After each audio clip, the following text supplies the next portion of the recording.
सुहावा के इलाका में 47वां और 48वीं फ्राहमी अब के मंसूबे का इफ्तिताह डॉक्टर शहजाना इम्तियाज़ और अब्दुल गफूर चौहान ने कर दिया।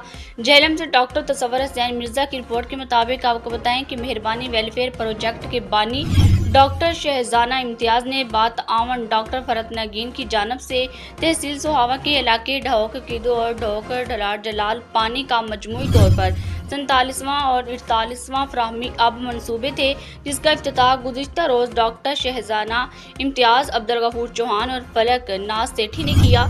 इस मौका पर अजमल चौधरी, फरजाना अजमल, हसीब अहमद और बनारस खान भी मौजूद थे।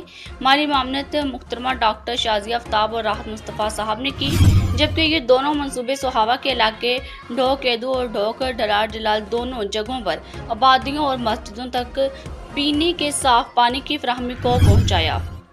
सुहावा के इस पूरे खत्ते में पानी की शदीद किल्लत है। अल्हम्दुलिल्लाह डॉक्टर शहजाना इम्तियाज़ और इनकी टीम ने 2 और मंसूबे मुकम्मल कर लिए। इस मौका पर दोनों गाँव के लोग कसीर तादाद में मौजूद थे। आखिर में दोनों गाँव के लोगों ने डॉक्टर शहजाना इम्तियाज़ और इनकी टीम का शुक्रिया अदा किया और ढेरों दुआएं दी।